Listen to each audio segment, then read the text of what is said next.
അറിഞ്ഞിട്ടുണ്ടോ വാപ്പയെ? ആരാണ് വാപ്പ, ആരാണ് ഉപ്പ, ആരാണ് രക്ഷിതാവ്? ചിരിക്കാൻ അറിയാത്തവൻ, ദേഷ്യക്കാരൻ, കാർക്കശ്യക്കാരൻ, എന്തോ ഗൗരവത്തിൽ എപ്പോഴും നടക്കുന്നവൻ, എന്തിനും ഏതിനും എല്ലാറ്റിനും പ്രയാസം പറയുന്നവൻ, അതല്ലേ വാപ്പാനെ പറ്റി മനസ്സിലുള്ളൊരു ചിന്ത? എന്നാ അറിഞ്ഞിട്ടുണ്ടോ പല വാപ്പാരും അവരുടെ ദേഷ്യം മറയാക്കുന്നത് 1000-ഓളം അല്ലെങ്കിൽ 10,000-കണക്കിന് നെഞ്ചിന്റെ ഉള്ളിൽ കുമിഞ്ഞുകൂടിയ സ്നേഹത്തിന്റെ ഉറവകളായിട്ട ഒരായുസ് മുഴുവൻ വാപ്പ ജീവിക്കുന്നത് കുടുംബത്തിന് വേണ്ടിയാ.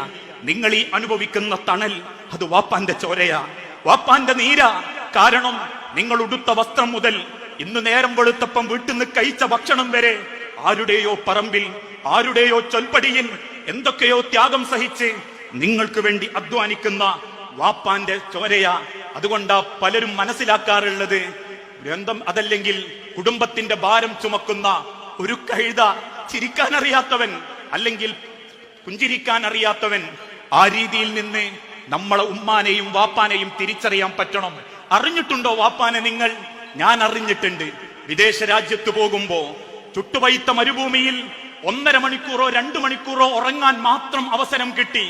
രാത്രി 12 മണിക്ക് കയറി വന്ന് 3 മണിക്ക് അലാറം വെച്ച് എഴുന്നേറ്റ് തലയിലൂടെ ബക്കറ്റ് വെള്ളമൊഴിച്ച് ഉടുക്കാനുള്ളത് ഉടുത്ത് ബെൽറ്റും കെട്ടി തലയിലൊരു തൊപ്പിയും വെച്ച് ചുട്ടുപഴുത്ത മരുഭൂമിയിൽ ചെന്ന് അറബികളുടെ ആട്ടും തുപ്പുമേറ്റ് ജീവിക്കുന്ന വാപ്പാനെ ഞാൻ കണ്ടിട്ടുണ്ട്.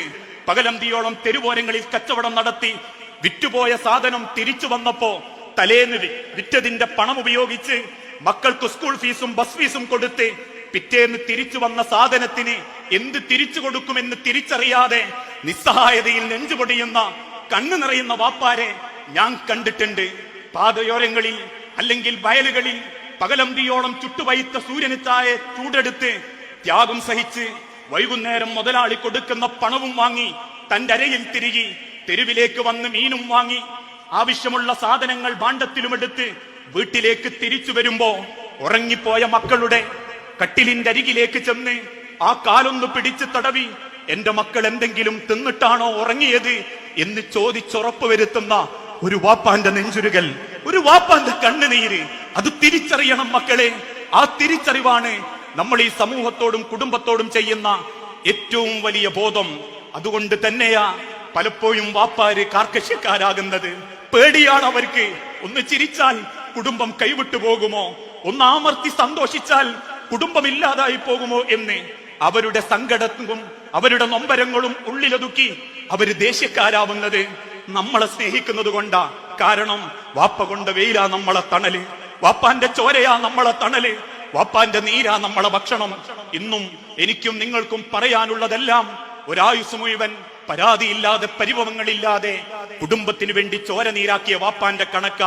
അവസാനം 19 കൊല്ലം വരെ മക്കളെ സ്നേഹിച്ചിട്ടും ആ മക്കൾ കോടതിയിൽ കാമുകനെ മതി എന്ന് പറയുമ്പോ വാവിട്ട് നെഞ്ചത്തടിച്ച് കരയുന്ന പെണ്ണിന്റെ കാല് പിടിച്ച് വിങ്ങിപ്പൊട്ടുന്ന ആ ഉമ്മാനെ ഭാര്യയെ തോളോട് ചേർത്ത് പിടിച്ച് കരയല്ല സൈനവ, നിനക്ക് ഞാനുണ്ട്, മോക്ക് നമ്മളെ മനസ്സിലായിട്ടില്ലെങ്കിലും നിനക്ക് ഞാനുണ്ടെന്ന് പറഞ്ഞ് കരയുന്ന ഉമ്മയെ തോളോട് ചേർത്ത് എനിക്ക് നീയും നിനക്ക് ഞാനും എന്ന് പറഞ്ഞ് എല്ലാം ഉള്ളിലൊതുക്കി നടക്കുന്ന വാപ്പാന്റെ ത്യാഗമുണ്ടല്ലോ.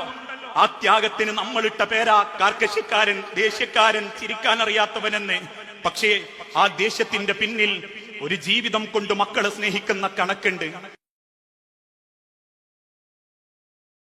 വ്യത്യസ്തത നിറഞ്ഞ ഇത്തരം പ്രഭാഷണങ്ങൾ തുടർന്നും നിങ്ങൾക്ക് ലഭിക്കാൻ ഇസ്ലാമിക് സ്പീച്ച് എന്ന ഈ ഫേസ്ബുക്ക് പേജ് ലൈക്ക് ചെയ്ത് ഫോളോ ചെയ്യുക.